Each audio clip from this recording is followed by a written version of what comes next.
Good day, everybody.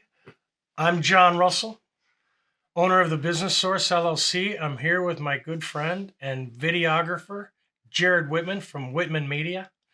And we are breaking down my book, Be a Stand-Up Leader, the ABCs of Getting the Job Done Right.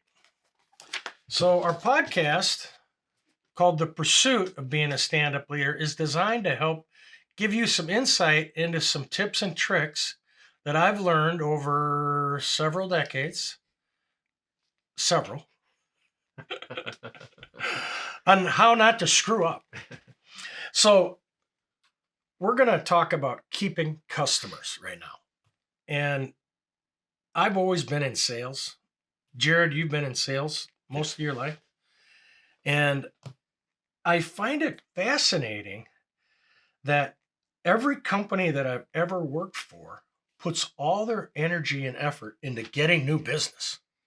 Oh, it's new customers, new contracts, new business.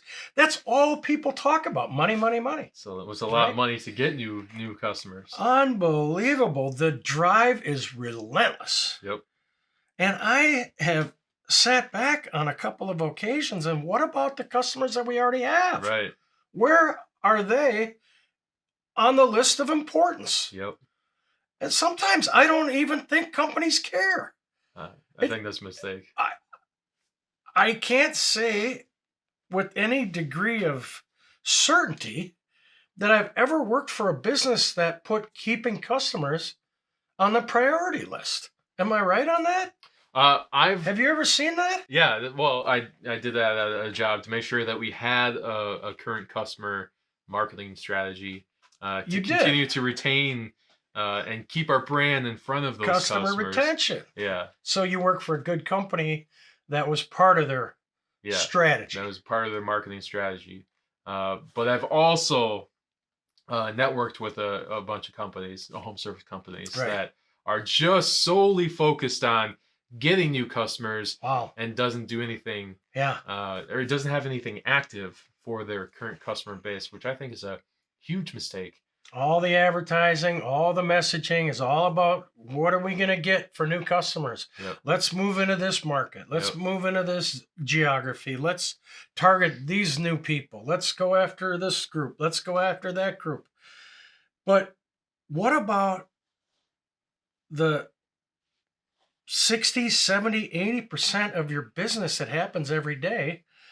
I have to ask myself, what are you doing to continue to build loyalty with those people? Yeah.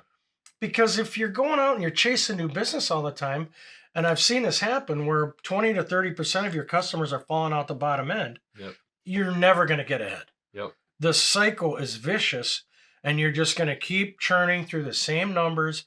Growth becomes impossible. Yep. Because every one you get, you lose two because you're not taking care of them. Yep. So I've rarely met business owners that can state that they have a process or a system in place for keeping their current customers, the current customer base. Yeah. I was always taught to protect your customer base while you're growing your revenue by attracting new business. And so I wrote down some questions to improve the process for keeping customers. How often do you, as a business owner, make phone calls to your customers thanking them for their business? That's I haven't seen a company make phone calls, but handwritten thank yous for it's a start, for maintenance plan members for signing up and renewing, right? And then emails or a welcome show of appreciation. Like definitely a show of appreciation. So another question, do you have the ability to generate a direct mail list for your current customer base? Oh yeah. If you're utilizing a CRM, which is a customer relationship management system, right? And I think every business should have a CRM, which is a great source of data to keep track of their customers, right? And pertinent information to their customers. Right. Should be able to pull those email lists if you're collecting those email lists, right? To email your customers on a consistent basis. I would say you want to email customers once a month at minimum. That's pretty hard to do. If you have a lot of customers. If you have a lot of customers, some CRM systems allow automation. Have that. You can do a drip campaign. You can do email build outs and schedule. Right. There's several email like I think Constant Contact is one. That's a good one. Survey newsletter service. Something like that. So like an email newsletter, to just keep your brand top of mind, for your customers, and to show them you care. Yeah, like you're one of our valued customers. Yeah, and we want to just recognize that by staying in touch with you. Yeah. A lot of times, I used to explain to people that we're going to be following up with you periodically. Mm-hmm.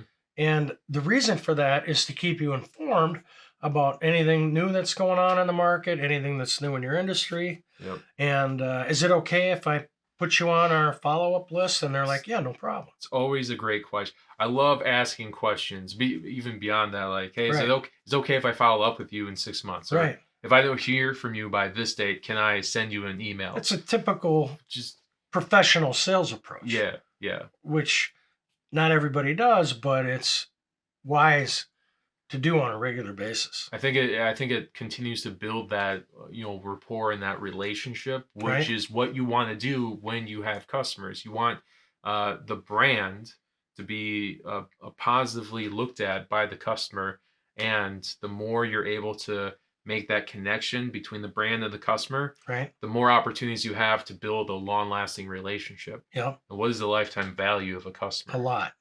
Yeah.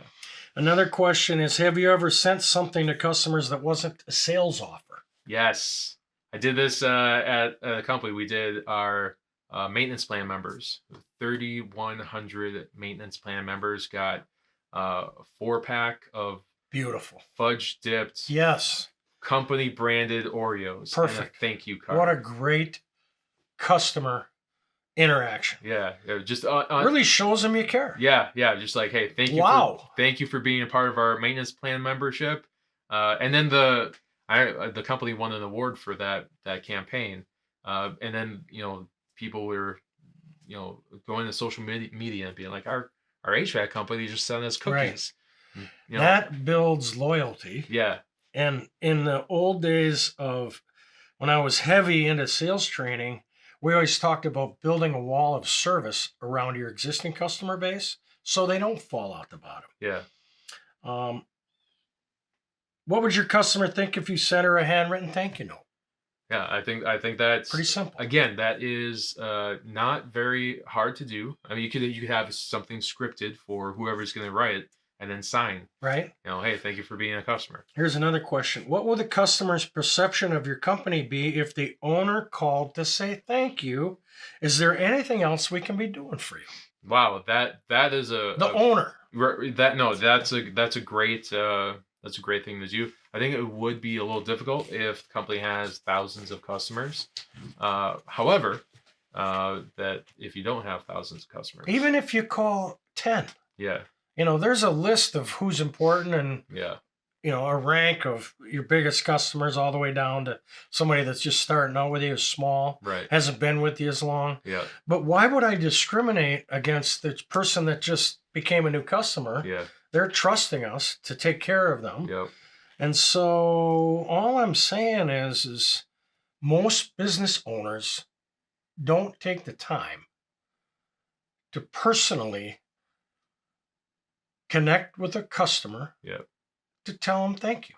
I think I just had an idea based on that. Like, if you had like someone high up in the company, not just the owner. I mean, if the owner called out to important customers, but then other people in the company called out to other customers, like, hey, this is Jared. I'm in the marketing department. I just want to say thank you so much for being a customer of ours. Yeah. Is there anything that we can do to impact you better or serve you better? A good second. Yeah. I mean, just like building that rapport between the customer and the brand creates an opportunity to build a relationship long term. Absolutely. And again, lifetime value of a customer far exceeds anything than bringing on. It also makes it difficult for your competition to come in. Yeah. and unseat your relationship Yep. because your customers really genuinely know you care. You're continuing to build that bond over time with all these little things that really serve up the value, which when you have all these instances of value, the value is always going to outweigh the price. Wow, I'm paying a lot for this HVAC system, but they do this, they do that, they do this. I've gotten this from them. They reach out to me. The communication is there.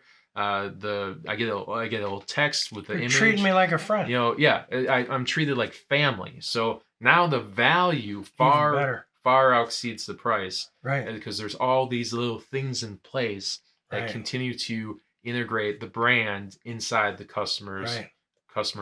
Yeah, life. You hit the nail on the head. When a customer's expectations are greater than the price, they become extremely loyal. Yeah. So I always try to impart this phrase when I'm working with a business that's working to expand and keep their customer base. I want my customers to believe, beyond a shadow of a doubt, nobody cares more about you than we do.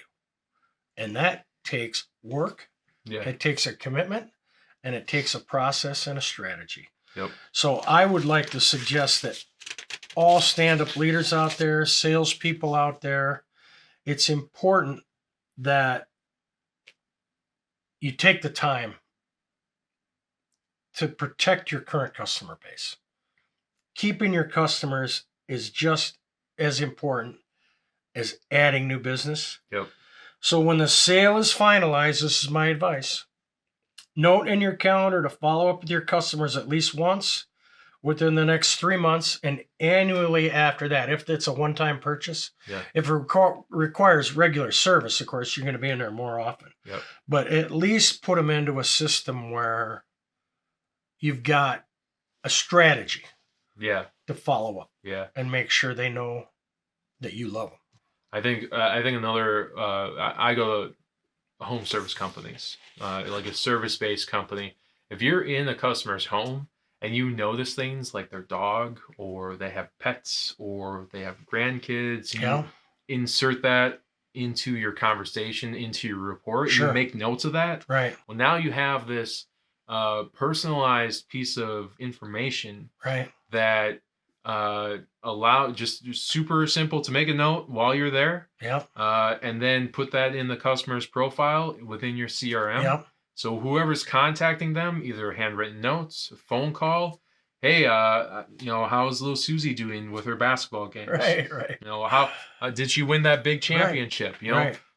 That really shows the customer. I'm getting goosebumps because it's so awesome. You listened. You're listening. You're engaging with the customer. You value the customer and what the customer is about and about their life. The more a brand can be connected with that customer, the more of a bond they will have together. And that's another way you keep customers. Yeah, one thing I look for, which you touched on, is when I go out on a call with somebody, if I'm in a training situation, I want to see if they're taking notes. Yeah.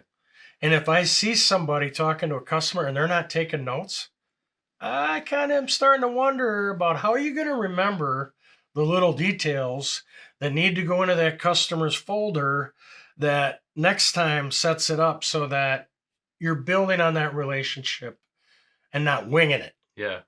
So or even like if someone else has to go into that file or talk to that customer, you could even, hey, where's the notes? Hey, I was talking to Matt, and he was telling me about your daughter's, little your pet or whatever, and I just want to, how are things going? Right. And just, to have that information, that's valuable content. Right. Right. Content is king. Right. And content doesn't mean social media content. It doesn't mean video content. It's not restricted to, picture personal content. It is all the information that you can glean from anything within the customer's home, if you're in the home, right, or from the customer, that you can use to continue to build value, build rapport.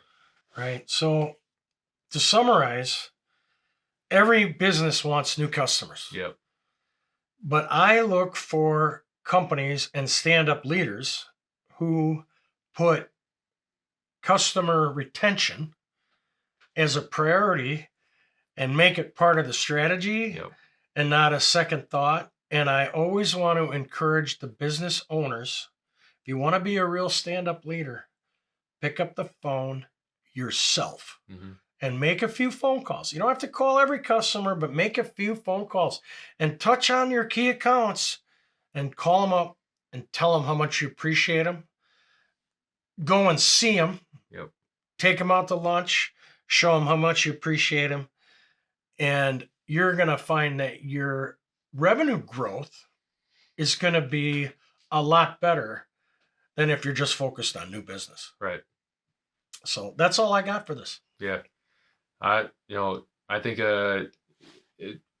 if you don't know, like if you don't have a plan, create a plan, create an SOP to continue to stay in touch with your current customer base. I would try to contact your customers once a month, every month, especially for home service companies or service related companies that have multiple trades or multiple products or services. You want to keep your brand in front of that customer as often as possible, share value with that customer, and just continue to build a rapport, build value to build upon that relationship with the customer. So it's an important subject. Yeah. And I felt it was important enough to put a chapter in the book because I don't see it happening enough. Yeah, I agree. So you could be a stand-up leader real easily. Just put keeping customers at the top of your list. Yep, I agree. That does it for this episode of The Pursuit of Being a Stand-Up Leader. Thanks for joining us today. We look forward to seeing you again.